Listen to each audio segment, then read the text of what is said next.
Black, Brown, and Proud's mission is to make a more racially equitable environment within Salem State University. The students who founded the group in 2016 felt that their concerns were continuously being swept under the rug. Certain incidents would occur, and the faculty, staff, and administration would respond, and it would be disappointing. So the students of color came together and said enough was enough, and they formed this movement in order to hold the university's leadership more accountable for their actions. We wanted more diverse faculty members, more support for students of color, a diversity, power dynamics, and social justice general education requirement. In total, we have created a list of about 20 demands, and our goal is for each and every one of them to be fulfilled, and if not fulfilled, at least being worked towards. I think our biggest accomplishment as a group has been finally getting people to listen to us. A lot of times on campus, you would hear things like, oh, this doesn't happen here, or this is not who we are, this is just a separate incident, it's not really what we're about. But it was, and it still is. But the first step to fixing a problem is acknowledging that a problem exists. So we hosted our own forum last year, and we had a little over 500 people come and listen to our experiences as students of color at Salem State University. Since then, we've been meeting with the administration monthly. We've been receiving requests from faculty who want to know how they can help. So in those ways, we have seen the most change. We still have a lot of work to do, though. As for the campus climate survey, the data definitely coincides with what we've been hearing around campus. I'd say that it's a little too early to say how the university has been affected by it, if it's been affected at all. However, we're very pleased with the university's acknowledgement of the emerging trends that came from the survey and how they're planning to take action in the future.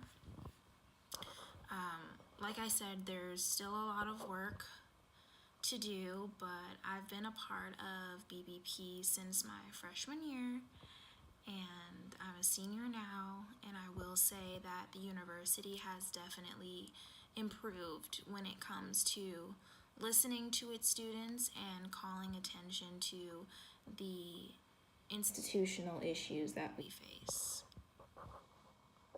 I think in America, we like to not acknowledge the history that we've had with Black and brown people and the oppression, systematic oppression, segregation that's happened in this country, and that has affected us in our daily lives and the things we see in the schools we go to, from elementary school all the way up to college, to corporate America, to healthcare, to higher education itself.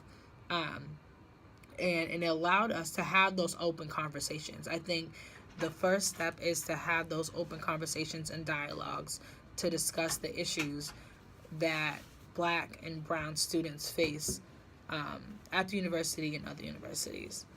And then the third question: did you feel the campus climate helped? Did you feel the campus climate helped Salem State?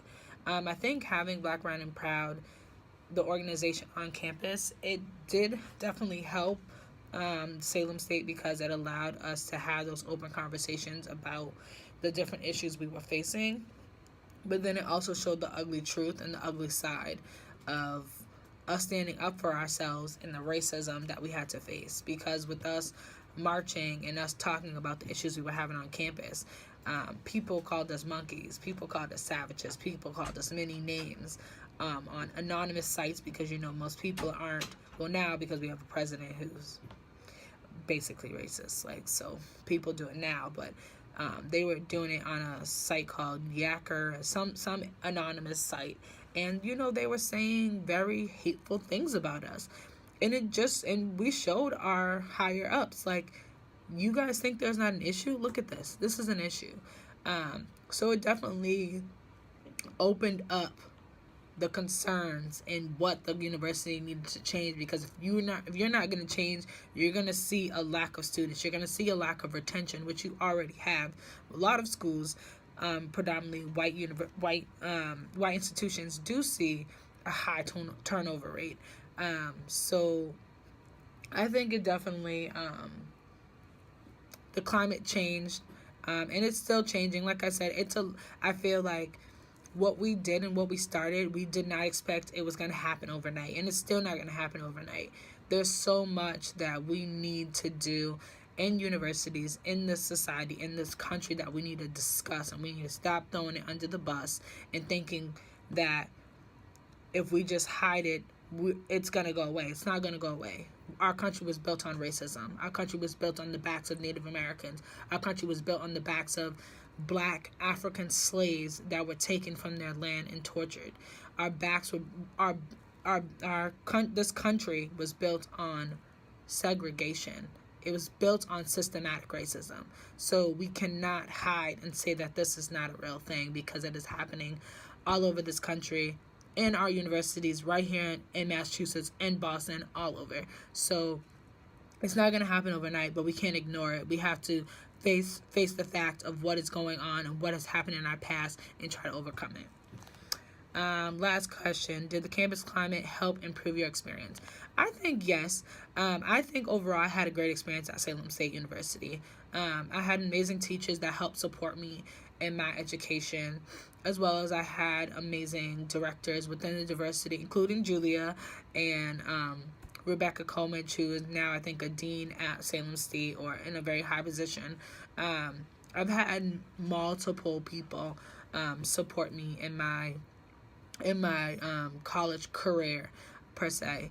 I don't think it changed my experience in a bad light, but it definitely opened my eyes to the things that we face as people of color, because it doesn't stop in college, as many people know. The stuff that we face in college just goes on to the corporate world, because corporate world, healthcare, every job aspect, because like I said in the beginning, if we don't talk about it in college, they're not talking about it in the corporate setting, they're not talking about it in healthcare, and they're not talking about it in higher education. So the cycle still continues.